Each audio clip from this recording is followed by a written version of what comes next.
आप एक वादे ही कीजिए, एक वादे ही कीजिए, पर उस वादे को पूरी तरह से लागू कीजिए। मैं कहूंगी वो कौवा है, वो है तो कौवा, फिर आप बोलेगी वो कोयल है, ये तो वही वाला मैटर हो गया। तो मैं तो यही कहूंगी बेहद निराशाजनक बजट है, क्योंकि महिलाओं की सुरक्षा को इन्होंने ताक पे रख दिया। नाम देने से क्या होता है, आप काम भी तो कीजिए।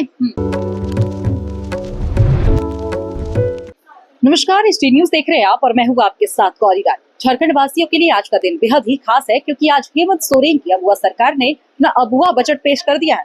वित्त मंत्री राधाकृष्ण किशोर ने सदन के पटल पर 1,45,400 करोड़ का बजट रखा है। बड़ी राशि है। खास बातचीत करने के लिए हमारे साथ बीजेपी विधायक पूर्णिमा दास है, उनसे जानते हैं कैसे देखती है इस बजट को। अबुआ बजट नाम दिया गया था। जी, आपने सही कहा, अबुआ बजट तो नाम दे दिया गया। नाम देने से क्या होता है, आप काम भी तो कीजिए। आपको काम करना है। अबुआ बजट है, अबुआ सरकार है, तो यहाँ कहाँ आम जनता का चल रहा है? यहाँ तो सिर्फ प्रशासन का चल रहा है, अधिकारी का चल रहा है, और सत्ता का लोभ बोल रहा है जहाँ भी कुछ बोल रहा है। तो मैं तो यही कहूँगी बेहद निराशाजनक बजट है, क्योंकि महिलाओं की सुरक्षा को इन्होंने ताक पे रख दिया है। कहीं भी सुरक्षा को बढ़ाने का कोई जिक्र नहीं है, और सुरक्षा के लिए कोई विशेष कानून जो है वो बनाए नहीं गए हैं।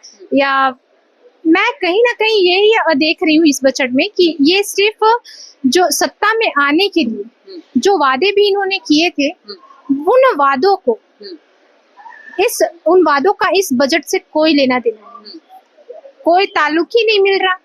ये जो सत्ता हासिल किया था, जिस सभी वादों को लेकर कि 450 रुपए गैस सिलेंडर देंगे, 15 लाख झारखंडी परिवारों को मुफ्त स्वास्थ्य सुविधा देंगे, वृद्धा पेंशन 2500 रुपए बढ़ा कर देंगे। एक वादे महिला सम्मान योजना को लेकर किए थे, वो क्या लग रहा है? महिला सम्मान योजना मैं तो यही कहूँगी आप एक वादे ही कीजिए, एक वादे ही कीजिए, पर उस वादे को पूरी तरह से लागू कीजिए। ऐसा नहीं आधा जो है आप एक आंख से वो उस वादे को देख रहे हैं, एक आंख से वो है ही नहीं कहीं। महिला सम्मान की राशि अब 1 साल तक तो मिलेगी। जो प्रावधान आए हैं इस बजट में 13 करोड़ से ज्यादा की राशि दी गई है। वही तो ये राशि देने का जो ये काम कर रहे हैं, दीजिए। हमने कभी इसका विरोध नहीं किया, आप राशि मत दीजिए, हमने कभी नहीं कहा। आप दीजिए, मैयाओं को राशि दीजिए, वृद्धाओं की भी राशियां बढ़ा दीजिए। आपने जैसा कहा 2500 रुपए। हमारी वृद्धा जो बुजुर्ग महिलाएं हैं, उन्हें जो है सबसे ज्यादा जरूरत होती है उस 2500 रुपए की। वो अपनी दवाइयां लेती है, उससे अपना जीवन का पूरा गुजारा वो उस 2500 रुपए से कर देंगे। आप वो 2500 रुपए दे दीजिए उन्हें।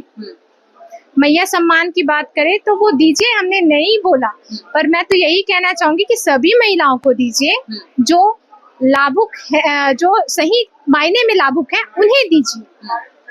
तो सत्ता पक्ष का कहना है कि ये लोक कल्याणकारी बजट है। खुद वित्त मंत्री राधाकृष्ण किशोर ने कहा है कि ये लोक कल्याणकारी बजट है, हर वर्गों को हम ध्यान में रखे, खासतौर पर ग्रामीण अर्थव्यवस्था को खासा ख्याल रखा गया।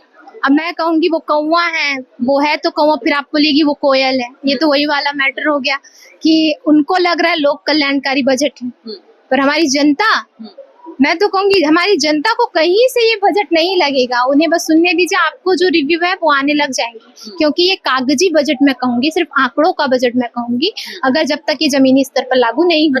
आखिरी सवाल लेते हैं। नेता प्रतिपक्ष अभी तक आप लोगों ने नहीं चुना है, अब सत्ता पक्ष कह रहा है कि आप लोग सामूहिक इस्तीफा दे दे, क्योंकि नेता प्रतिपक्ष नहीं है, बिना नेता के आप लोग सदन में पहुंच जा रहे हैं। सामूहिक इस्तीफे की बात ये क्यों कर रहे हैं, और क्या हक बनता है इनका हमें इस्तीफा मांगने का? हमें इस मंदिर पे भेजने वाले, इस सदन पे भेजने वाले हमारे क्षेत्र की जनता है। उन्होंने बड़े विश्वास से हमें उनकी आवाज बनकर यहाँ तक भेजा है, तो हम अपने क्षेत्र की जनता को सर्वोपरि मानते हैं। हम उसके आधार पर यहाँ पे अपनी बातों को रख रहे हैं। तो आप ऐसे कैसे बोल सकते हैं कि आप अपने इस्तीफा दे दीजिए? आप जाइए, हमारे क्षेत्र की जनता से बोलिए। चलिए, बेहद शुक्रिया, आपने इतना कीमती समय निकाल कर हमें दिया। हमारे साथ खास बातचीत कर रही थी बीजेपी विधायक पूर्णिमा दास। फिलहाल इस खबर में इतना ही, मुझे दीजिए इजाजत।